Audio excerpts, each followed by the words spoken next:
Do you want to talk a little bit about Squid Games or no? If not, Yeah, it's fine. yeah. I figured I'd just get your take on it real quick, and we can Yeah. because I Yay. think Andrew and I had a pretty You similar did. take. So, if yours is the same, awesome. If it's different, then I think I'm kind of speaking for both me and Yeah. Andrew at that No, point. it is probably the same. But I was just like, oh, it was so good. Well, I shouldn't say so good because the beginning wasn't Yeah, good. The yeah. It first was, 3 episodes, I was like, this sucks. yeah, It was like, when is this gonna get good? And then finally, like, even in the what red light, green light, I was like, this is just whatever. Like, it's the same shit. Like, come on, give me something new. And then finally, they called it the six leg relay, hmm that, and then followed by, yeah, the mingle. hmm That was interesting. That was very cool. You Yeah, that really get was, to learn about people in that. Wow. yeah, yeah. There's some moments in that one that are crazy. Um, But yeah, you guys did a great job. So actually, let's not talk about it. all right, we can skip it. Um, But I did have some serious FOMO though. I watched it last night, like watched you guys talk about it, and I was like, oh, I wish I was in on this convo. yeah, it was good So though. good. Like you said, I mean, it seems like everybody that I know that I've talked to feels Hmm. the same about the first three episodes. Yeah. Like, and when you look at those three episodes after watching it, the whole Hmm. thing, like they work a little better, but when you're watching them, you want them to be more interesting, and they're just not. No, Um, not at and all. and yeah, I think they probably those three episodes could have been two episodes, and they could have been shorter even, anyways. It was just a lot of like kind of pontificating about how angry he is, and Yeah, and all it's that, and it just ridiculous. it could have been better. I loved when you and Andrew were going back and forth about what would you take, the bread or the scratch offs. That was Yeah, so fascinating. I actually probably would have chosen the bread, honestly, but I think your explanation was valid as well yeah, and I for the scratch expect offs. that most people would take the bread, although the show kind of indicates that most people would take the scratchers. Um, Yeah. but I don't know, if there's even any thinking. Like for me, when I say it, I'm like thinking it through, I'm looking at it and I'm like, well, if I did it, it would be because I wanted, X, Y, and Z, right? Like uh it would be more beneficial to win even $100, even $10 than have a piece of bread. Like Right. that's two pieces of bread. Like, and scratchers usually pay out that way. So like Right. to me, the odds are better of getting more from the scratcher than the bread. Um, Totally. but like if you're just in that situation and you just immediately go to the scratcher without thinking about it, that like there's a different psychology there. Like I think if you don't think about it, it maybe comes out of greed. Like you're just Yeah. like giving them money. But like when I'm thinking about it, I'm obviously sitting here in a chair, drinking my coffee, having just had a English muffin with peanut butter. You know what I mean? Like I don't have the same problems they do, and I don't have to make that decision in 2 seconds, right? Like I can think about it for a while. Exactly. Yeah. No, So that's fair. That's yeah. fair. Well, you ready to get going? Yes. All right. Well, I will start first because I feel like we're gonna start dark and get less dark as we go. Okay. Um, so what I'll actually start with before I get to Oddity, which is behind me, um, I don't talk about video games a lot, but a little while ago or a long time ago, I signed up for a service called GameFly, and they send me a video game once or twice a month, sometimes less. Just depends on when I finish. Like I can have it's basically like it's Hmm. like Blockbuster for video games, right? Like I Sure. check out a game, I play it, I send it back, they send me a new one. And so the game they sent me last time was a remake of a game called Silent Hill 2. And when I must have been 22, 23, the original Silent Hill came out for the PlayStation. Mm. And I remember playing that game, and it's a horror video game.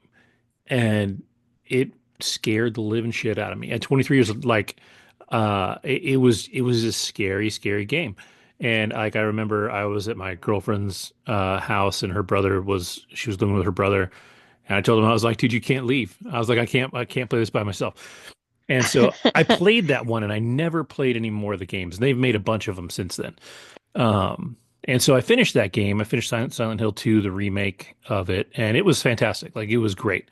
Um, Less like jump scare horror and more just kind of tension horror, which was really cool.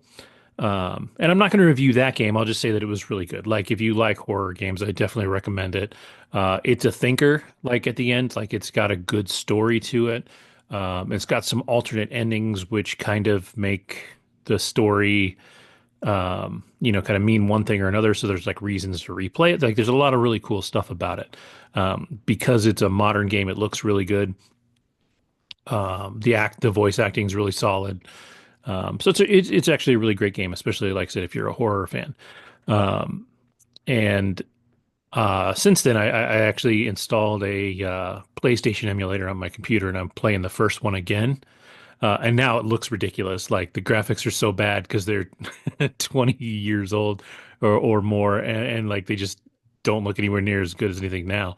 But I'm doing that. But what happened is they made two Silent Hill movies, and there's a new one coming out. I think this year. It's either coming out this year or it's filming this year. And the first one was made in 2000. I think maybe it's 2006. Um, and I didn't know much about it. And it turns out it's kind of a loose retelling of the first Silent Hill game, with kind of a gender flipped character and a couple other things that they do that don't really affect it at all. And there's a lot of people that are big fans of the Silent Hill franchise that don't necessarily love the film because it kind of plays with some of the lore of the games, right? But if you look at it as an alternate universe kind of thing, I actually really, really enjoyed the first Silent Hill movie. It doesn't really star anybody that I know, which for horror kind of plays well, I think sometimes. Like if you don't associate those characters with other characters, it makes it more Believable. yeah, like they're Yeah. in it.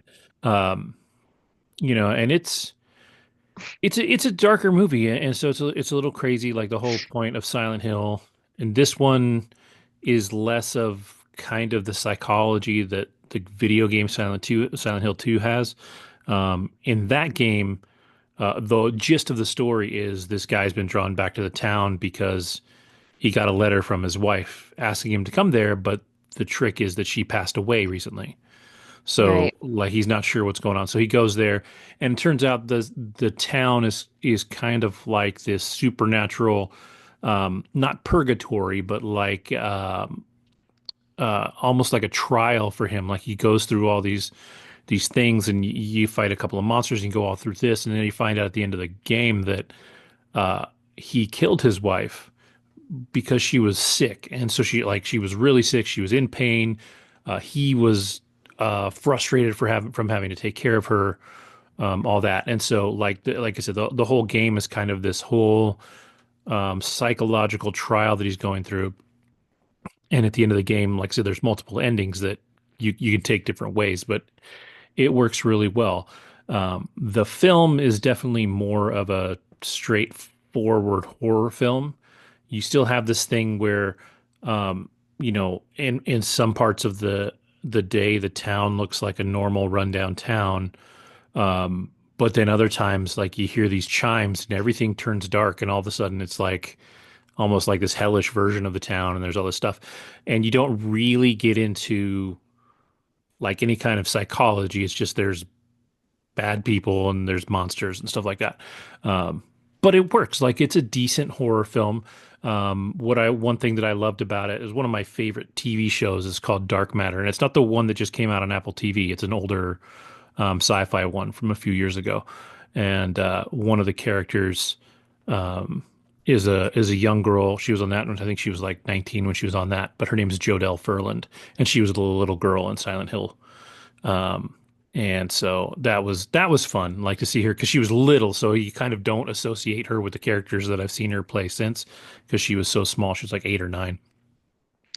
And but yeah, I mean it's a good game. One thing that was really cool too was to see as they walk through this town, you know, uh having just played the video game that just came out like literally well last year now. Um it looks like the video game looks like the town from the movie, like the way that it's boarded up and all this stuff. So it was kind of cool to see that carry over from something that is now like 18 years old, and still look really good. So that was pretty cool. And then there's a second film called Silent Hill Reckoning. Doesn't matter. It sucks. The second one was really bad. Not good. Yeah, it's just like all the stuff that made the first one good. Like it looked good. It was dark. It was kind of gritty. But nothing ever really felt cheesy to me in the first movie. Like the first movie, um, was suspenseful enough. The kind of ending of it, the last like act was a little weaker than you would want from a really good horror movie. Um, but it was fine. Like it worked and it had a good kind of horror ending where it's not the happy ending that you get from some movies. Like so it ended in kind of a cool spot. Second one sort of undoes that ending and then it does a bunch of stuff. It's just the second one's just really weird. It's really corny and it's really weird because I did forget one actor that's in both of them, um, but doesn't do much in either one. Is barely in either one. Is Sean Bean from Game of Thrones and lots of stuff. Usually he dies in every movie he's in. Somehow he does not die in either of these movies. Um, and then Kit Harington is in the second one. Oh, Yeah, it's that's cool. really, really weird. So the second one, Hmm. I mean, he must have been it must have been Young. right before Game of Thrones because he's playing like a high school teenager. Um, and he definitely looks younger than Game of Thrones, but not by a whole lot. I'd Hmm. have to look up the years and see exactly when each film or when each thing happened, but it was definitely weird to see him in that. I didn't really recognize anybody else. Oh no, I'm lying again. Carrie Ann Moss was in it. She plays like the main kind of bad guy. But it's weird, like the lighting, all of it just feels like a cornier horror flick. And it just doesn't feel like it has a point. It just kind of meanders and doesn't really go anywhere. And it's just nowhere near as good as the first one. Um, but all in all, like it's kind of a cool universe and to explore it through movies. It's kind of like with not the same, but it's kind of like with Fallout or The Last of Us, where there's people that aren't going to play these games. And so if you make a good adaptation, so if you make a movie that's at least solid, it gives the people that again aren't ever going to pick up a controller and play them the opportunity to experience those worlds in a way that is, new and cool to them. So, um, as far as horror movies, especially if you don't know the universe, I think the Silent Hill movie is really cool. Um, if you want to kind of dive into something with a lot of lore like that, then I would say play Silent Hill 2. There's a lot of stuff. It's one of those games where you can kind of walk around. In this world and just kind of see things that as you kind of touch things and move through it, kind of explain the world to you a little more and kind of the backstory. So you can pick up more backstory if you kind of look for it, or you can just kind of play through. But there's a lot of cool information in there that makes it a really neat game. So, if you're a horror fan and you've never experienced Silent Hill at all, then I would say the movie's pretty good. The first one, I would probably say, unless you just want to see what it's like, skip the second one.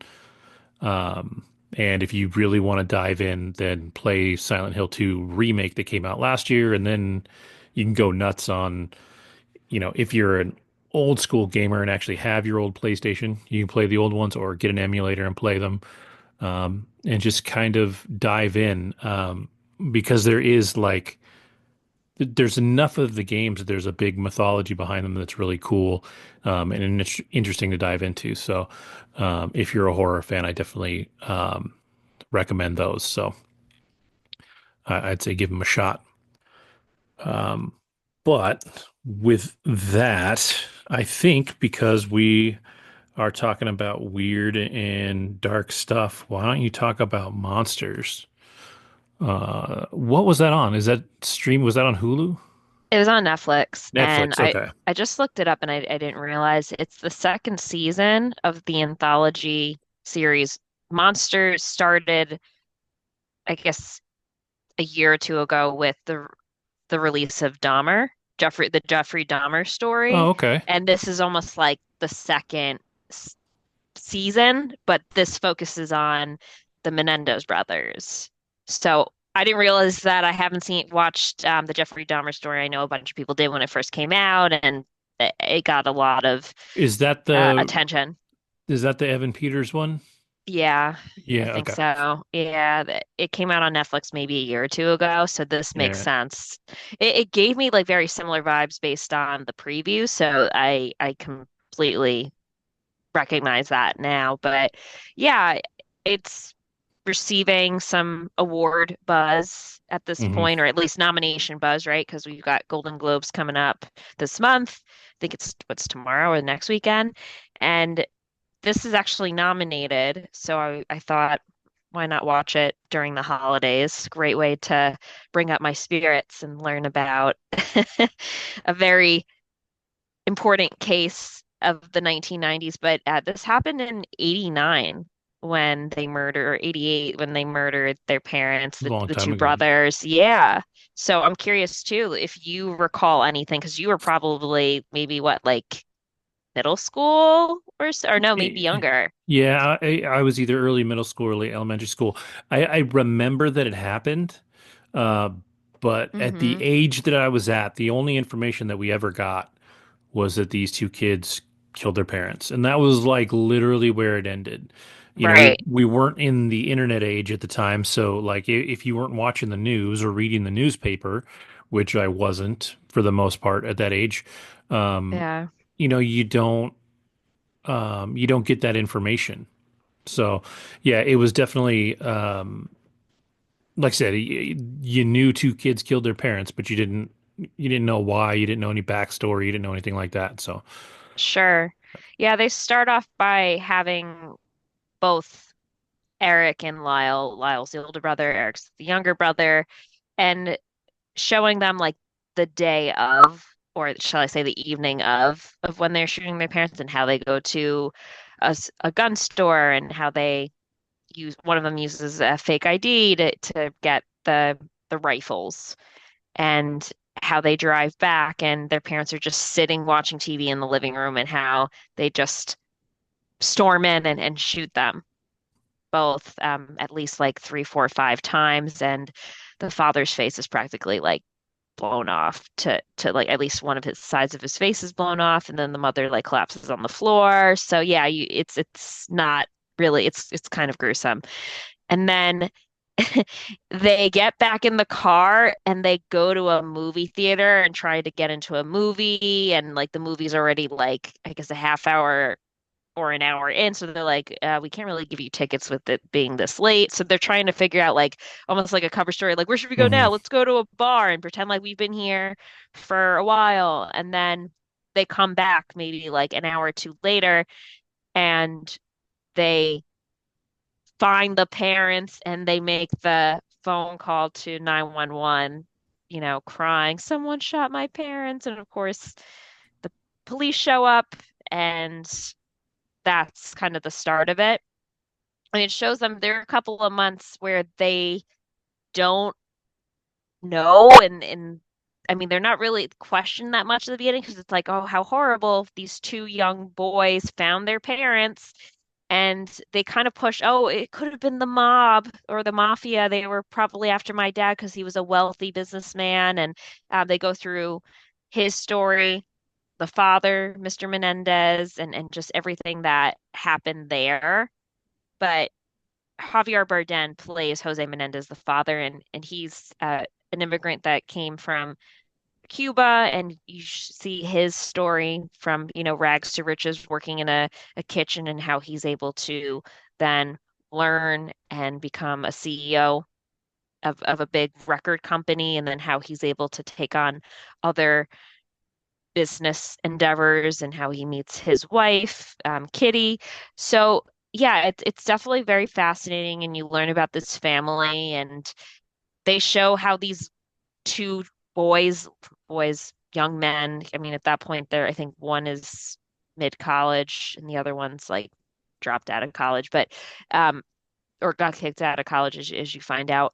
But nonetheless, it's just interesting how these boys, I mean, they were all definitely incentivized by getting the earnings of, you know, their deceased parents. They're living the high life, and then Erik, the younger one, completely cracks in a therapy session and admits to everything.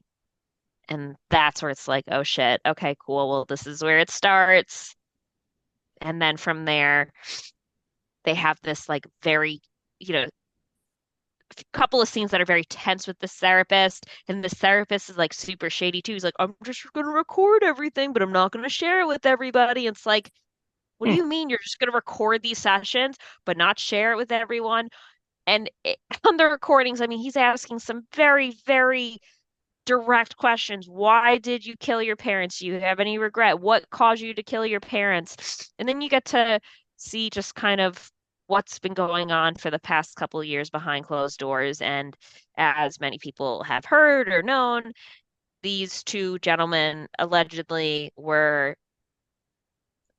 verbally, physically, sexually abused from a very young age up until, I mean, as far as I'm concerned, Erik, the youngest one, a couple weeks prior to the incident.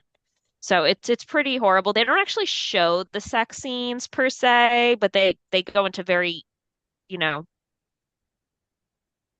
intense details about Yeah. just what, you know, that entailed. And it's the father that sexually molested Lyle first, and then Erik, the youngest one, who got really the brunt of it. And the trauma that these boys had faced. And I mean, just they were miserable, even though on paper they're like the perfect family. They're incredibly wealthy. They live in California. Eh, They're miserable. The wife, Kitty, apparently was cheated on by her husband, played by Javier Bardem, who plays Jose, and he is sleeping with other women. You come to see him sleep with other men too when he's like on business trips, and he's sleeping with or being sexual with both his sons. It's just it's very odd and bizarre. And Yeah. yeah, and then it goes through once he admits to them being responsible for killing their parents. You see them behind bars and what jail looks like for the two of them, and how originally they're in the same, I guess, prison, or like same precinct, or whatever we want to call it, the same prison, and then eventually over time they get separated, but how they're very close, and how the two of them have each other's backs. And then it's revealed that Erik is actually gay, and he has like a little bit of he forms like a sort of a relationship with one of the inmates. That's a whole other thing. And then they bring in this attorney who, the first attorney, it didn't actually work out with. It's a male, and then they brought this pretty badass female attorney who really digs deep and tells the story of why they did it, and the horrific abuse that both boys experienced throughout their childhood, adolescence, and until, I mean, right before the death of the two parents, to really try to create empathy within the jurors. And within like the first, I guess, trials that they couldn't settle, and then they had to go to a second set of trials as a result of this woman doing such a great job. And then Nathan Lane's in it, and he plays like the leading journalist who follows like Hmm. major stories like this with people being murdered, and how he's pretty biased, and he thinks that these two kids are beyond guilty and they're pretty boys. And it's interesting how the media portrays them. Initially it's, they're totally guilty, look at them, they show no Hmm. emotion whatsoever. And then how this attorney completely turns the tables and digs deep and presents this material. Why do you think they show no emotion? These two poor boys, even though they look like they have everything on the surface, they were raped by their father. They were completely belittled on a daily basis. The older one was put in Princeton when he should not have been there. He was not academically at that level, but yet he was pushed and pushed and pushed where he ended up plagiarizing a piece from my understanding he cheated and therefore got kicked out, which was an embarrassment to the father, and he completely shamed him.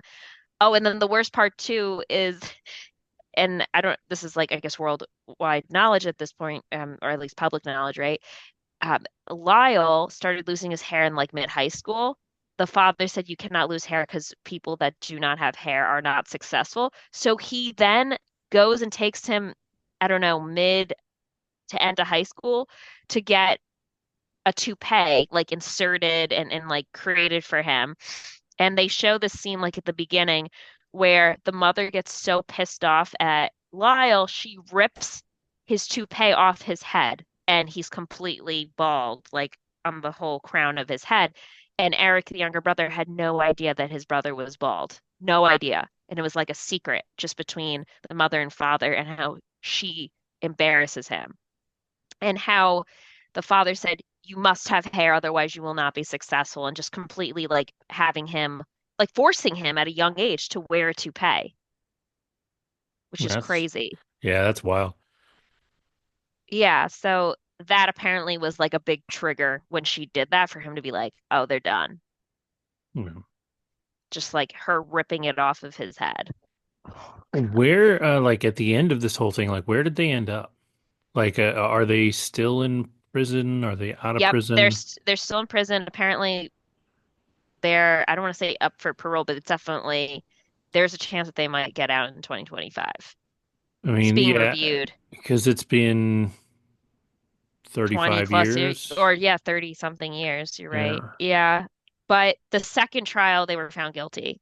And a Okay. lot of it's because Lyle fucked up and they had all these women sending them love letters, and one got very close to him. And she was like, I'm going to write a book about your life and we'll just record you.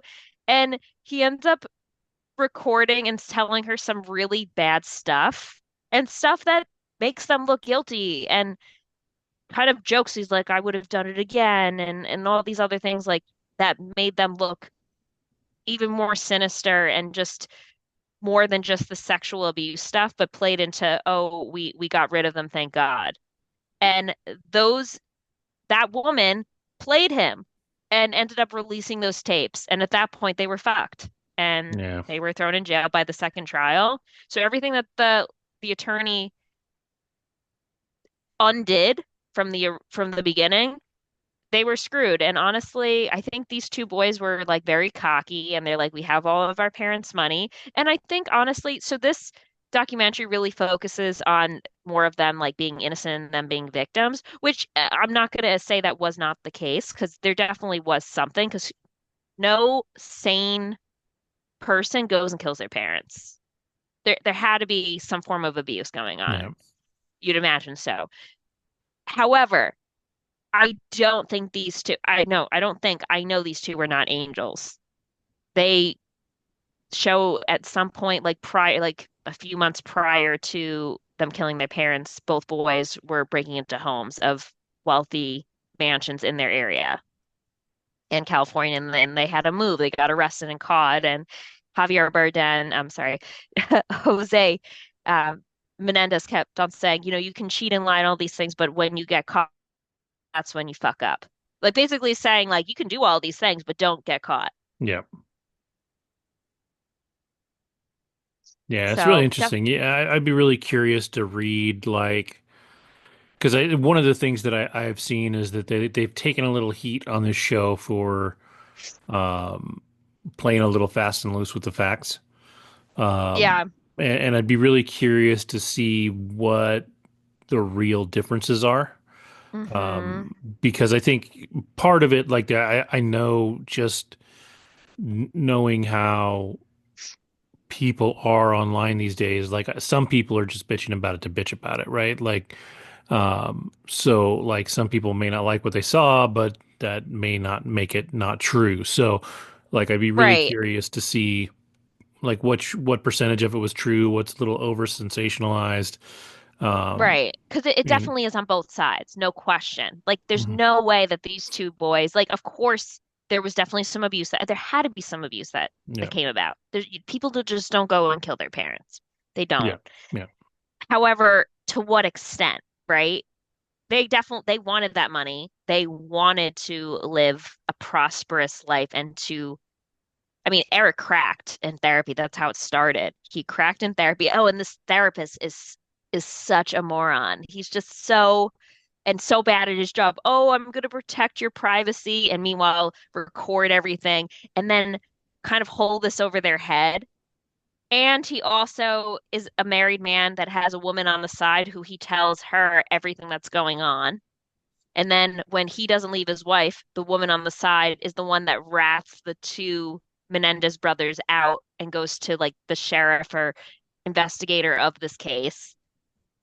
It's wild. So, and I'm pretty sure that's true too. And if that is the case, that's pretty cool. Not cool, but yeah, it's just more drama filled stuff. So it's like, okay, these people are trusting way too many individuals, and also I mean, do you think that when you tell someone something like that, everyone's going to be silent? No way. You killed your two parents. So yeah, that was fascinating. Oh, and the last piece too. So the Menendez brothers case was all everyone was talking about until a white Bronco came into the picture, if you know what I mean. yeah, yeah, And there's one scene where Erik is in the cell next to OJ and they're talking. He's like, "Yeah, man, I think I'm gonna get off." And then people are like, once when OJ was found not guilty, there's no way we can't be found not guilty. And you're wrong. yeah, yeah. That's funny. It's interesting to think that those were that closely, like timeline wise. Well, that Um, was more the 90s, but the fact that they were in the same jail and like one cell apart, and I mean, who knows if that was an actual conversation, right? Or if they actually talked. But yeah, and the fact that OJ was able to be found not guilty, and the two boys were like, well, if he's found not guilty, there's no question that we won't be. yeah, And the fact that they even told the attorneys, we need a catchphrase, like, if the glove doesn't fit, you must acquit. We need a catchphrase. yeah, yeah. That was pretty It's true, fascinating. man. Like that. It's maybe the thing besides the white Bronco that the people remember the most about that trial. Right. Yeah, So, yeah, that was fascinating. So, but yeah, and these are things again. I mean, I was born in the early 90s and I was too young to know anything about this. Like I heard about OJ years later and such, and that trial is a classic, but I didn't really know much about the Menendez brothers. And prior to OJ, that was the case that everyone followed. yeah. Well, I just saw too that whole OJ thing is actually 100% true. Yeah, Like they were actually like in cells next to each other in prison. wild. Because I guess they took a little heat on the show because they did the OJ American Crime Story. Brian Murphy made the same show, so like people thought that maybe they Okay. were just kind of slapping the two shows together, coincidentally No. or for hype, but it's an actual thing that happened, which is wild. Yeah. Um, Yeah. so No, it was yeah. Can you imagine being like a fly on the wall, like with them talking and just feel like, what yeah, I'm happened? surprised that I guess maybe I'm not, but like prisons don't just record that stuff, you know? Just keep ears open, but I'm sure there's some legality behind it where you can't. But at the Who same time, knows? like if you're in prison, everything you do should No be, limits. yeah, should be Monitored. monitored. Yeah, but what do I know? Uh, Yeah. Good hopefully, I series never know. though. To be honest, Yeah, hopefully you never know. But yeah, good series. I mean, got a 75% Rotten Tomatoes, 74%. I don't think it's going to win anything, honestly. I mean, they have some nominations. The two actors that play Lyle and Erik, they're not like very well-known actors, but you've got like Yeah. a Javier Bardem playing the father, and granted, he's in the beginning, and then they kind of do certain episodes where it will show Kitty and Jose like from early stages and go back in time and show flashbacks of him abusing them and just really how he was very harsh and not the ideal father. And then you got Nathan Lane, who's like in the really second half of the series where he's this big journalist who's really against the Menendez brothers and is against their attorney. Yeah. So that's And pretty cool. Chloe Savini plays the mom. She's been around for a Yeah, while too. Like, there's definitely some recognizable names in this. for sure. Ryan Murphy's good about getting that stuff. So, um, yeah, I'm sure it's well made. I mean, the fact that it's at least up for awards is promising as far as the quality of the show. Um, you're Right. probably right. Like, I think when you look at dramas, I think there's probably shows There's out there better that'll stuff beat on it. there. Yeah. Um, 100%. but do you know who is actually nominated for it offhand? I know it was nominated as a series, but let me check nominations for Monsters. And then that's the thing about the Golden Globes that they have significantly more awards and they're Yeah. not as Yeah. they're more specific because they'll do like drama versus comedy, Mm. and things like that. Whereas with the Oscars, it's just nope, one type of actor and supporting actor, etc. Let's just see what else. Best limited or anthology series, Okay. best actor. Oh, for Cooper Koch, who I believe plays He's one of the Eric. brothers. Yeah. Yeah, he plays Eric. And then best supporting actor for Javier Bardem. Okay, that makes sense. He was good. I will say he was good. And they really do focus more on Eric than they do Lyle, probably because he's the one that cracked and his attorney too. But yeah, he's the and also the one that got like more of the brunt of the assault. He was more sexually, apparently, allegedly, right, sexually assaulted Yeah. than Lyle was. And he was a tennis player, and his father was like on top of him, like, you got to do better. You're not playing well enough. And it just really bad. Yeah. So, yeah, Eric Menendez, which is the younger one. And then, yeah, both of these actors, I haven't seen them before, but yeah, they did, I thought they did a good job in the Yeah. series. So we'll see. I don't think they'll win, but they did a good job. We'll see what happens. Yeah, Cooper Koch plays Eric. Yeah, but give it a watch if you want. And it was pretty short too. It didn't feel like very long. I was able to binge it in like 2, 3 days. Hmm. Not too hard of a watch per se. And they don't like they talk about some very difficult things, but they don't actually like show it, which is, I don't want to see that. Well, and that's good and bad, right? Like, if you leave it up to the imagination, it's a little, you know, sometimes it's a little darker because Yeah, your mind will fill in the blanks more than what they show on camera. So sure. that's actually, But in also my like opinion, that's legally, I don't smarter. know how much they could actually show because that's Right. just like, Right. yeah.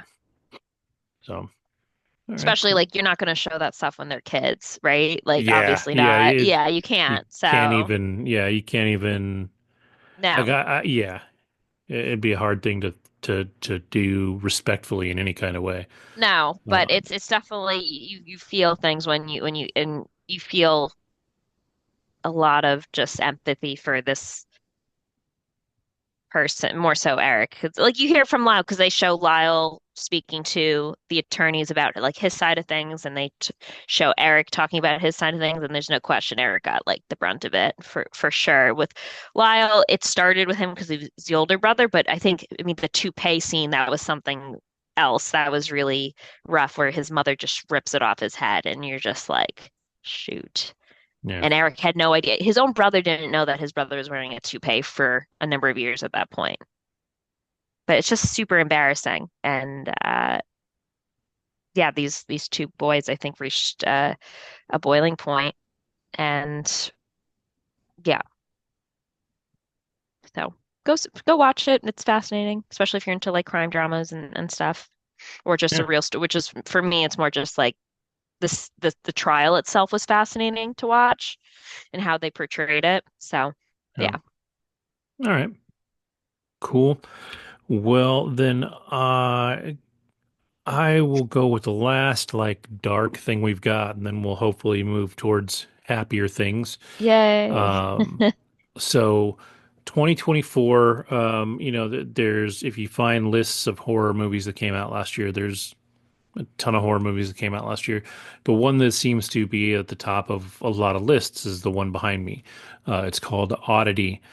And I remember seeing like the trailer for it, and it doesn't give you a lot to go on, which is actually really good. Like, I'm going to try really hard to stay spoiler free as much as I can on this one because I think if you're going to watch it, like if you're a horror fan and this sounds interesting to you at all, if you can go in relatively blind, I think it makes it more interesting. It's so the way that it opens up, there's a man and a wife are they own this house. It's written by an Irish director and writer, and the cast is Irish. And it's like they bought this house that almost looks like a small castle, like it's all stone and everything, and it looks really old. And they're out in the countryside, and the wife is at home by herself. The husband is at work. He's a psychologist at a mental hospital, and the wife is home. At night, she goes out to her car to look for her phone, and she can't find it. So she goes back inside, and she her door has kind of one of those little windows that slides back and forth so you can see out. And she hears a knock at the door, and she opens it up, and there's this creepy looking dude out there that's like, "Hey, let me in." And she's like, "No thanks, buddy. I'd rather not." And he's like, "But," he's like, "I was out here, and when you were out at your car, I saw somebody go into your house." And he's like, "You're not safe in there." And the guy's really creepy. Like, he's got a weird looking eye. He's a scary looking dude. And, um, as the conversation goes on, she thinks she hears something in the house. So now she's not sure if she trusts the guy or not. Um, and you, like, the last thing you see is her go to the door, and she's got her hand on the key, and then it cuts away. And then we jump to a scene where her husband is walking into this store, which is full of occult items, and there's this blonde woman who is blind sitting there, and it turns out that's the other girl, his wife's twin sister, and his wife was murdered, and it's been a year. So that opening scene ended in a murder that we don't see, and his wife was killed. And so he is going to visit her sister a year later, and he invites her over to his house. And one of the things that he gives her, I guess the guy that was convicted of killing um, the the sister, he had a fake eye, so they convicted the guy that we see in that opening scene. Well, the therapist, the psychologist takes the glass eye from the body because the way that he was murdered was super gruesome, and takes the glass eye and gives it to the sister, the blind sister. And turns out she's like a psychic. She's like a psychic medium. And so the shop that she owns is full of all kinds of occult things. And so he gives it to her, and then we start to unravel the story. Like, she starts to get a reading from the eye and gets an idea of what really happened, like what happened that night through the eye of this, man that we think was the murderer. And she she goes to the house where the psychologist has a new girlfriend living there with him already, after a year. And she shows up with this box, and it's this big crate. It's like huge. And it turns out what's inside is this wood carved man. Like, it's a large wood carved, like man-sized body. And the rest, like, this is really, like I said, a really hard review to give other than to say it's really good, without giving too much away.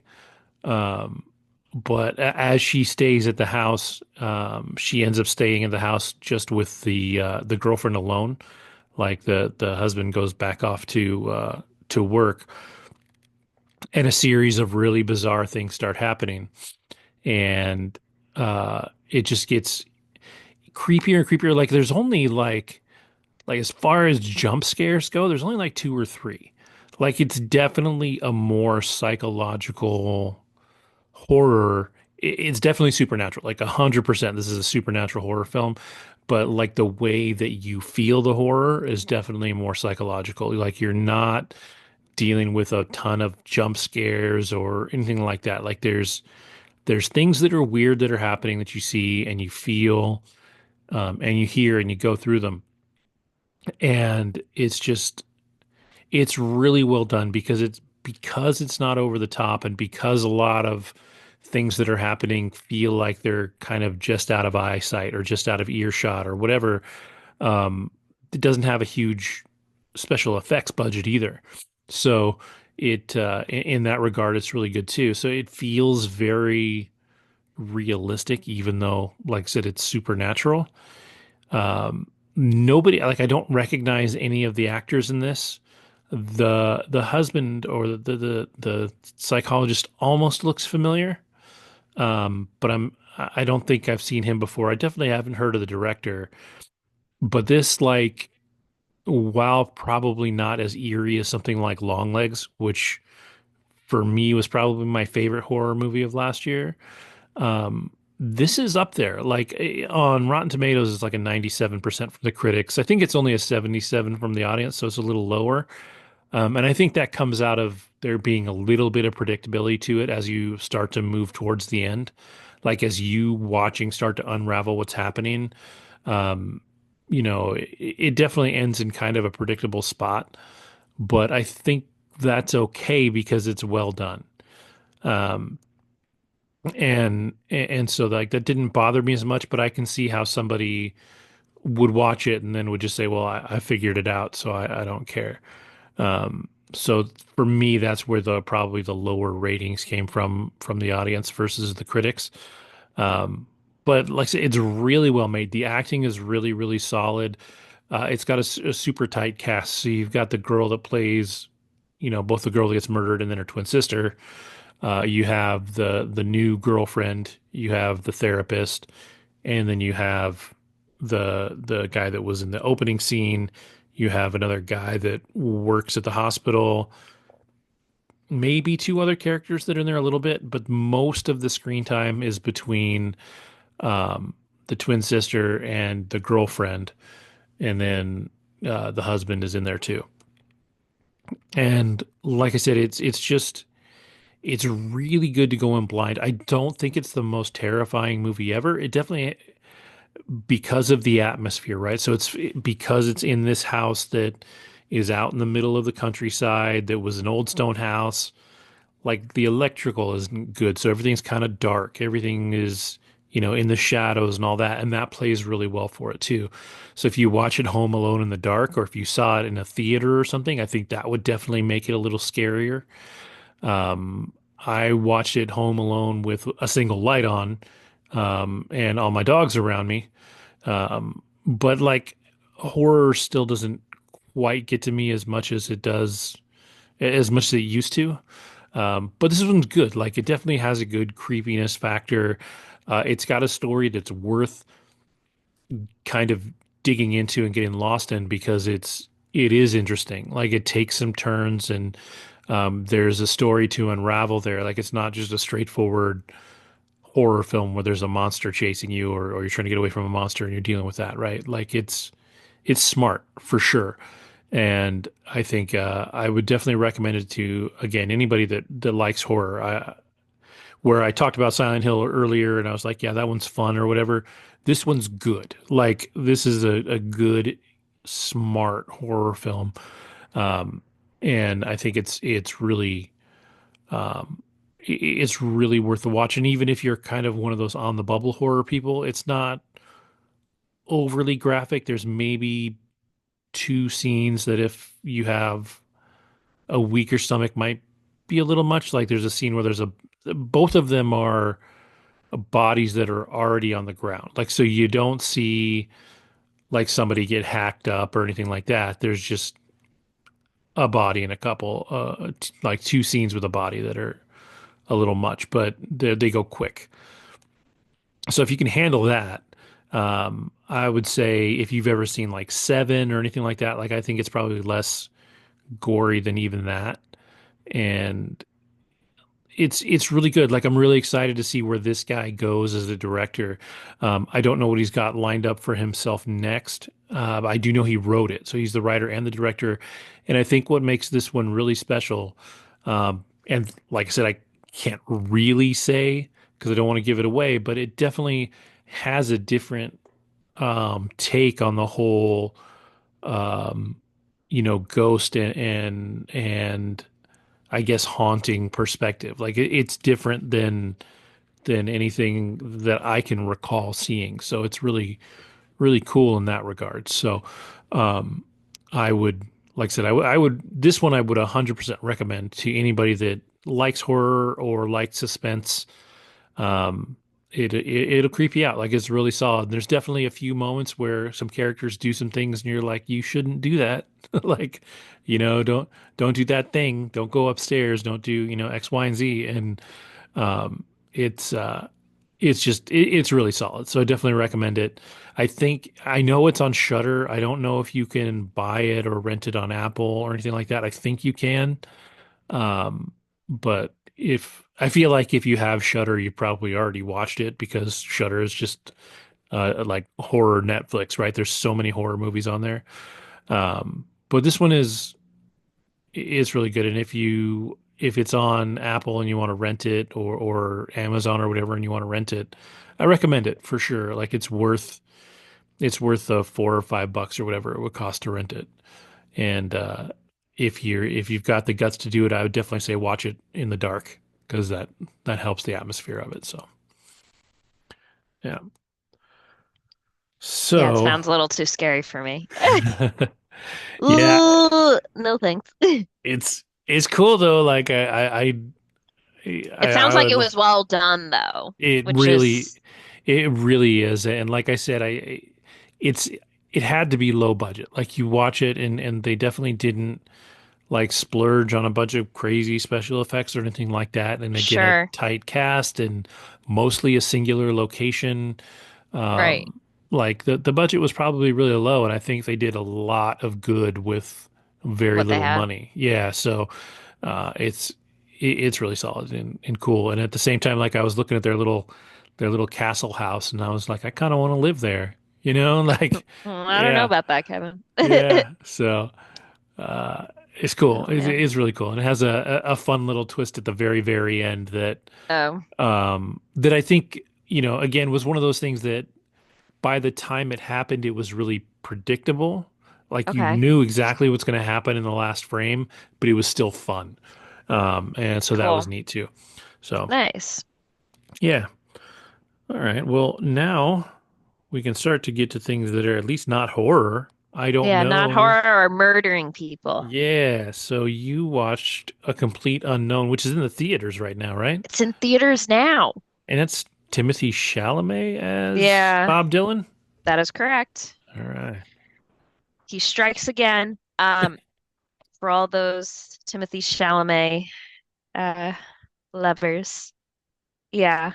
I think he's a good actor, but I'm not on board with the he's amazing. But Yeah. nonetheless, yeah, I mean, I think he's a definitely a certain type or appeals to a certain type of lady. Yeah, But for sure. nonetheless, he is very talented. And to be honest with you, Kevin, I wasn't really too familiar with Bob Dylan's music or really just him in general. I just know the name Bob Dylan, and that's all I knew. And apparently, this guy was pretty big in the 60s and 70s in particular with his music and more so in folk, which I don't really know much folk music, but he came from the Midwest to New York. And you see how he starts off performing in like these little clubs. And in these clubs, he has his guitar And then he has oh my God, why am I blanking out on the little instrument that he has? The Is it a harmonica?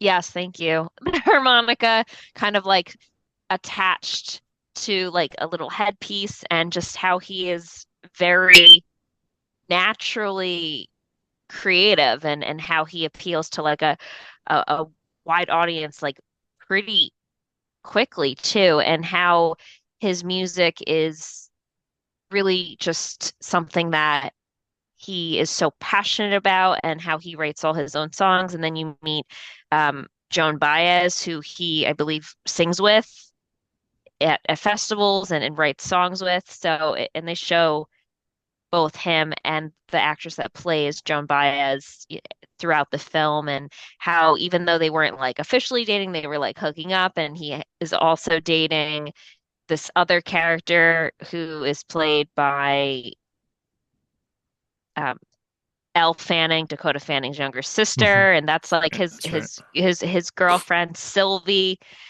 and Edward Norton plays Pete Seeger, who is someone who kind of gets him really into the folk music scene initially, like because he is an artist himself, and how he kind of helps make him a big name, and how he eventually meets Johnny Cash, and how their, you know, admiration for one another artistically is like a big thing too, even though like Johnny Cash is more, from my understanding, a country artist, right?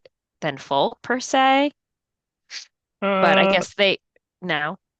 to me, like I know he does fall into country a lot, but I've always thought of Johnny Cash as as more of a folk artist Okay, because like for me, I grew up on country music. Like I've heard a lot of sure. country music in my life, and to me, That's more um, his scene.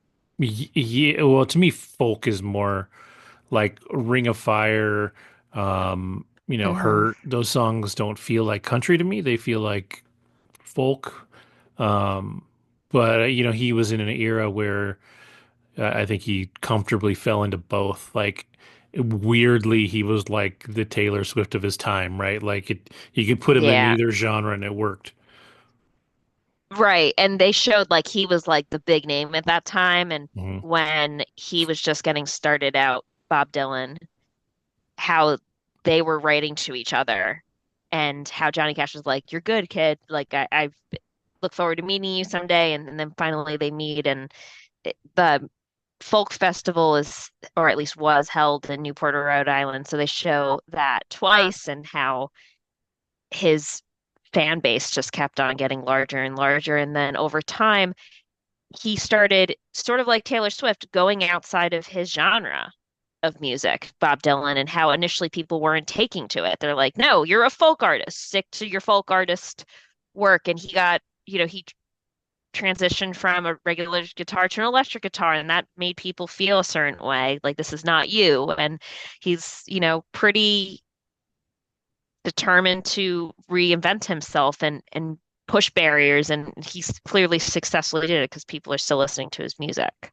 So I think he did a good job. Honestly, the film was a bit slow at certain times, in my opinion, but those I think who are true Bob Dylan fans and admire his music, I know appreciated the film. I think the story was good. You got to see how this guy was able to rise into his prime, and how he had some, challenges along the way, but overall he kept on doing what he loved, and how people like Edward Norton's character helped him just really focus this vision and get his name out there, so he became a household name over time. So overall, good story. I mean, it's another biopic of a musician. It's been something that's become very popular over the past real 10 years, with everything from Bohemian Rhapsody to Rocket Man. We had the Amy Winehouse um, pick earlier this year. There's going to be more and more coming out. They had the Aretha Franklin one, Mm-hmm. what, like 2, 3 years ago, which I still haven't seen, but I think this is going to be another fad and trend in movies. Just biopics about musicians from the 20th century that were really an influence within a specific genre or just in general are had a great story and just celebrating their life in Yeah, general. I saw something where they're talking about doing maybe a Gladys Knight one. Okay. So they're definitely like these. I don't think these kinds of films are going away. No, of course not. Um, I mean, Michael Jackson, if it's not already in the works, it will be something I at feel some like point. there's a new one in the works, but I'm not sure on that. Um, I mean, this they did one, Elvis Presley too. They've mhm, done it twice last year. They had yeah, one with Austin Butler, and then Austin Butler, and then they had the movie Priscilla, which yeah, was with Euphoria, yeah, who's yeah, like yeah, really big now. yeah. And I know then you're talking about. I can't remember his name. yeah, and then the girl who actually played Priscilla, the movie itself, Kaylee Spaney. Kaylee Spaney. Yep, Yeah, Jacob Elordi, that's his name. Yep, Jake. Yeah, Elordi.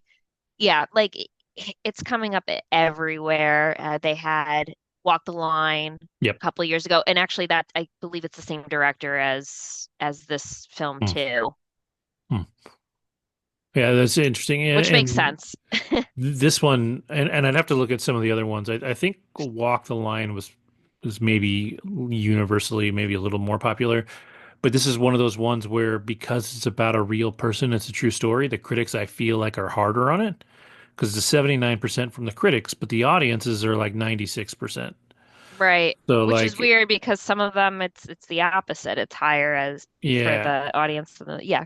yeah. I feel like all of these biopics, if they're not like just spot on the nose telling exactly what this person did. If they take any kind of liberties, it's like the critics just hit them harder. And I don't know Right. what the reasoning is for that, but it seems pretty common. Because like Yeah.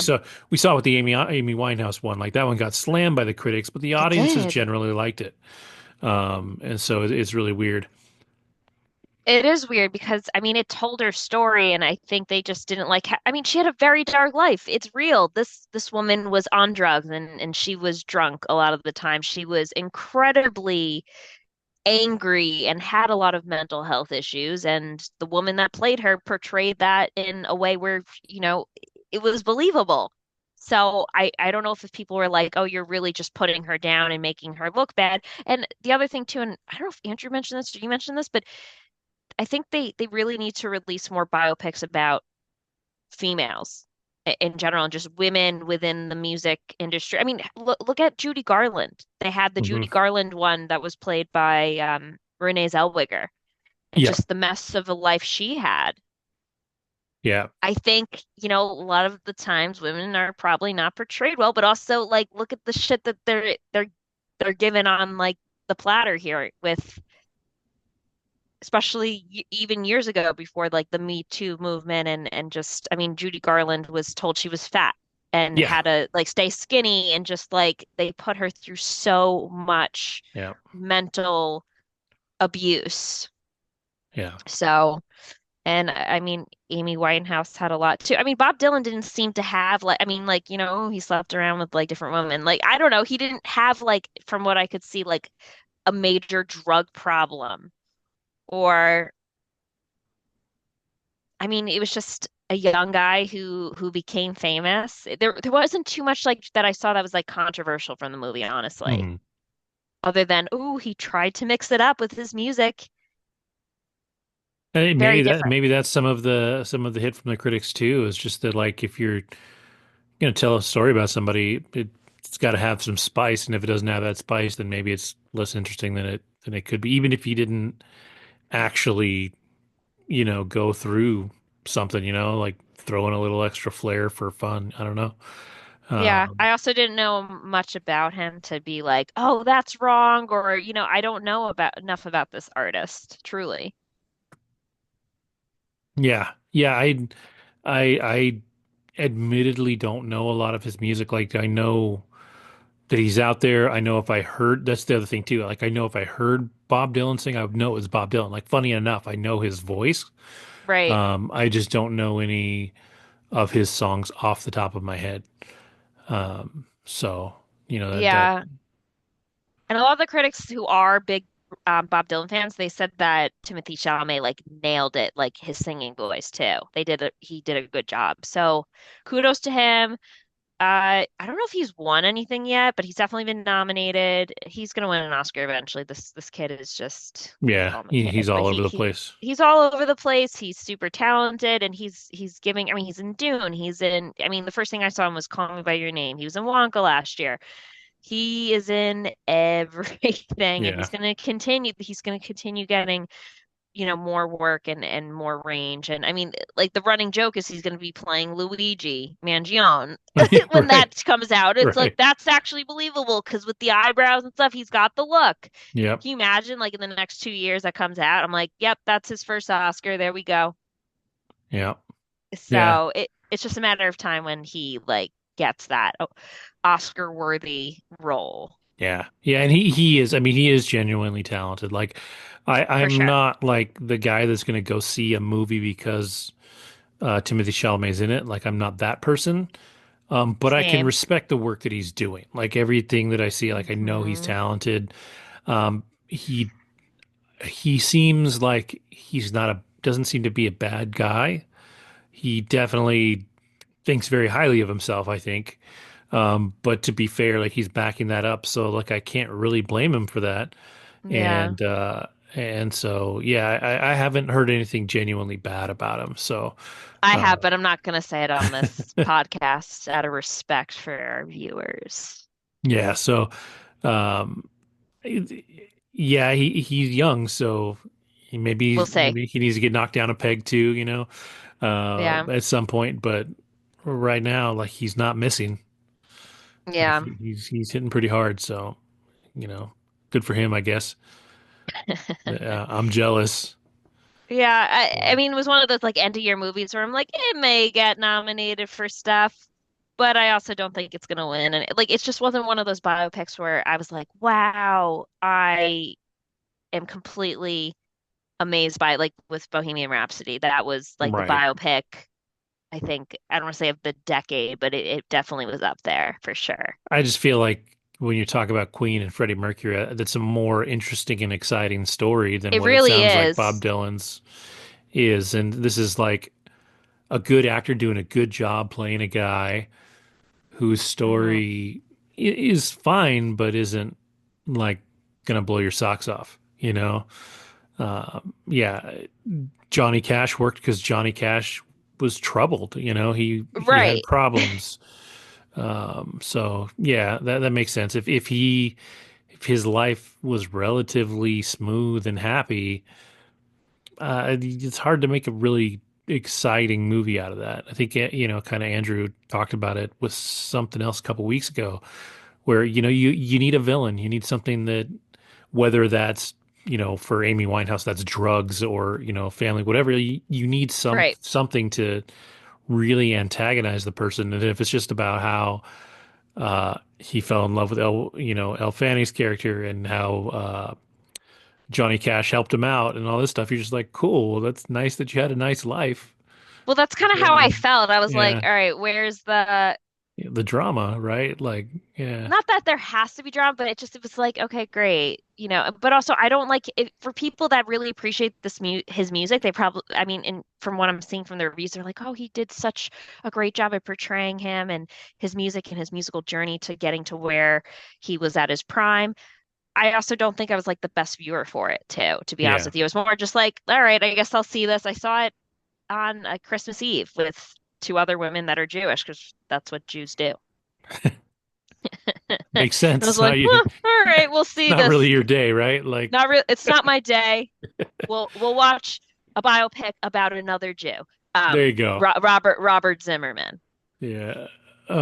Yeah, so like it is interesting though. Like if people are saying he did a good job, especially with the singing voice, I feel like Bob Dylan's a guy that you could really easily do wrong or do corny because his voice is already a little like almost cheesy. Like, he has a very specific style and sound to him, and I think if you did it wrong at all, it would sound really really corny. So for him to have done a good job, that is a big deal. Like it's great that his acting um is on point, but I don't think it um makes for a great movie necessarily. It's more of a showing of his talent and then talking about Bob Dylan. But you do need, for as much as it sucks, you need a little drama in there to Yeah. really make a good movie. Yeah. So No, definitely. So yeah, fine, not great, but I mean it was good. It just wasn't great. yeah. So give it a watch though if you're into Bob Dylan music, recommend it. Or if you just want to put something on and or if you're a big fan of Timothy Chalamet, good for you. No, You get to no. see him there with There you messy go. hair. Very messy hair.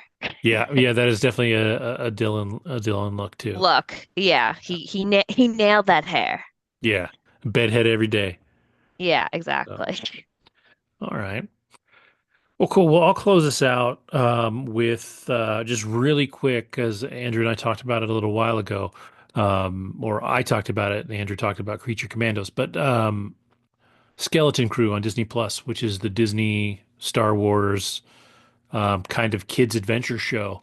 I think when I talked about it, the first two episodes had dropped, but that was it. I think they're on episode 6 now, and it stars four unknown kids and then Jude Law, and it it has gotten better, I think, every week. It's really been a lot of fun. It's an adventure. It is Goonies. Um, there was another one that I compared it to the other day. Now I can't remember what it was, but it definitely just it has that feel of a very fun adventure kids show, but it's not like super childish at the same time. Like these kids are young and they're going through some stuff, and like the last episode dealt a little bit with one of the characters, effectively has a disability that she's able to work with. Um, but at one point, she has a best friend who loves her and adores her, and in her mind, tries to treat her the same as she would treat anybody else.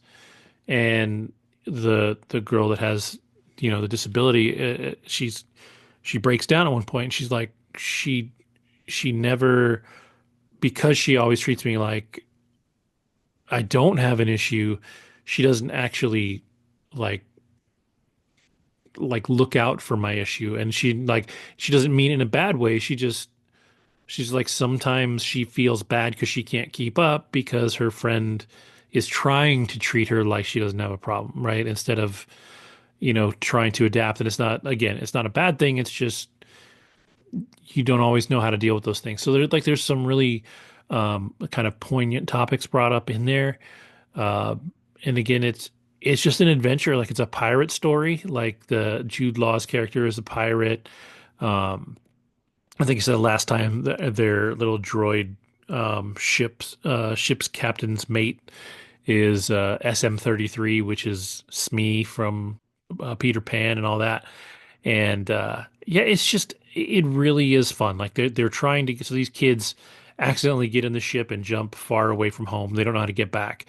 And so all they want to do is get back home. Well, as the story starts to go on, we start to find out that the pirates are like intentionally they're not being able to find their way home because it's kind of being hidden from them because their planet, it turns out, is special. And if pirates could find it, they would exploit, to not give anything, they would exploit something about that planet. And so they're starting to find out that where they're from is actually special. Like in their minds, that where they were from sucked. Like it was boring. They wanted to go to space, do all this stuff. And it turns out that, where they're from is actually a really important place. And so, um, but it's really fun to see the difference in the characters. You have a lot of character growth between the characters. You have kind of the dreamer character that he wants to be a Jedi. He wants to do all this stuff. You've got kind of his little like nerdy friend sidekick, who's adorable and goes through some growth and, toughens up. You've got the one girl who's, super tough and wants to be the leader of everybody because she's a badass. And then you've got her friend that's kind of like the cool nerd almost, and she's the one with the disability, but like um she's just cool. Like she's cool, but she's super smart and all that. And then of course you've got Jude Law, who is Jude Law, right? Like he's super charismatic and playing a very questionable in nature pirate. And it's a lot of fun. It's really pretty. Even this last episode was there's a scene where they're kind of on this junk plot, like they're almost in a junkyard, and this big monster comes out and looks like a giant crab. Well, it turns out that they actually did this entire scene with this character with stop motion animation. So, like, they are still trying to use as much practical effects as they can, so things don't look too like CGI-ish, which I think is really cool. I think if you can make things look real, especially in science fiction, I think it looks better and is really cool. So it's been a lot of fun. I know a lot of people that love Star Wars are kind of like, oh well, it's a kids show. I don't want to get behind a kids show. Um, I think it's very accessible. I think it's not too childish for an adult to watch and have a good time, especially like really honestly, children of the 80s and 90s. Like that those are the movies that we grew up with. Like it feels so much like those films. And there's nothing in it that a kid can't watch, right? So you can watch it with your kids, you can watch it without your kids. I think there is a lot of Star Wars in it, but if you enjoy adventure and science fiction and you're not necessarily the hugest Star Wars fan, I think you could still really enjoy it. It doesn't like if you know what Star Wars is, you've heard of the Jedi, you've heard of, a couple of things that are in it, uh, but like it doesn't lean heavily into those things where you have to understand like all nine of the films that have come out plus the extra films and all that. Like I think Star Wars is so universal that you've heard of Jedi, you've heard of lightsaber, you've heard of these things, and they pop up and then they're done. Like it's really a pirate story. I think the other one that I compared to is Treasure Planet, the animated film Treasure Planet. Like that's kind of makes me feel like think of that too. Um, but it really is. It's a lot of fun. It's well made. The kids do a really good job. This isn't a show that's going to get nominated for any awards other than maybe visuals or special effects or something like that. But they really do a good job. Like the kids are talented. They're not bad actors or anything like that. Jude Law again is Jude Law. He's great. If you grew up on, was it Family Matters? The guy that played Steve Urkel's in there a couple of times, so he's got a moment. But it just works. Like it really is just a fun adventure show, and I think it's one of those things that Star Wars has kind of been missing for a long time. And a lot of like Star Wars has gone kind of dark, which works. I mean, what I love about it is it opens up the universe a little bit more, where you can still continue tell all the dark stories you want, like be dark and twisty and brooding and all that, but there's got to be a space for adventure too, and I think adding that here is works really well. So if if you're not watching it and you like Star Wars at all or science fiction at all, I definitely recommend it. Like it's a lot of fun. So, but that's all I've got.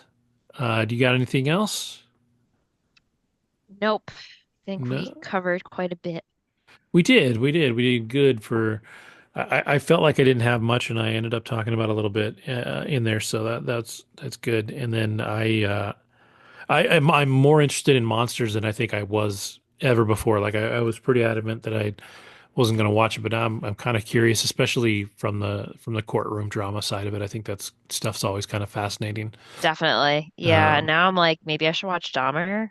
We'll see. But because I didn't realize it was like part of the same like an mhm. anthology series. Yeah, I didn't realize that. So, but yeah, we'll see. And again, super bummed that I missed Squid Games, but glad that you guys discussed it. And I'm looking forward to season two, part two, Yeah, the rumor when about it that drops. is that it's gonna be Summer. early mids part of the year. So That's good. Where season two ends is definitely a cliffhanger. If it was going to be For like sure. another year and a half, I'd be kind of pissed. But I would being be that it's too. coming pretty soon, I'm kind of okay with it. Like I don't mind it being 6 months, Yeah, you know? yeah. No, I have mixed feelings about it. We talked about it Yeah. in the pre-show, but Yep. yeah. So I'm excited for that. I'm gonna see the film Nickel Boys on I don't know that. Tuesday, which came out I think a week or two ago. So we'll see. It like involves Jim Crow and stuff. So I will have Oh, that to okay. talk about. And then yeah, I think I'll watch something I saw per your per your review last week. Well, your review from a few episodes ago, but I watched it last week. Carry On with Taron Oh, Egerton yeah. and Jason Bateman. So that was interesting for It's sure. a fun one. I think it is. I think Yeah. if you watch the trailer, it's exactly what it shows in the trailer, Yep. you know? It's Um, weird seeing Jason Bateman play a bad guy because he's usually a good guy. yeah, he usually now I've never watched Ozark, and I hear he kind of breaks bad in that pretty well. Um, Oh, okay. and I've always wanted to. I just never got around to it, and now I feel like if I started, I'm too late. Yeah, yeah, late to But the I should party. probably watch it. I do like Jason Bateman a lot. Same. Have you ever seen is it called Bad Words? The spelling bee one? No, that's Hilarious. So fun. Sam and Juno. Yeah. That's a Yeah. few other things, but yeah, so Yeah. Bad Words is funny because he's kind of a morally bankrupt dude that wants to go and win some money. And so he goes to a spelling bee mm, because he realizes that the loophole is they don't have an age limit. And so he goes in there and he's a dick to all these kids. Like he's just a oh dick, no. but he's so funny. And it just like, of course, it's got the character growth. Like he meets a kid, they kind of form a bond, and he becomes a better person and all that. Cool. Uh, but it's really funny. It really is. Like he's a lot of Yeah. fun in that one. Yeah, clearly he has some range. So that's cool. Yeah. Nice. All right, cool. Well, then with that, I will say to everybody watching, everybody listening, um, have a great week. I don't know if Andrew's back next time, but hopefully he is. Otherwise, it'll be the two of us, and we'll knock out what we knock out. And so we'll catch you next week.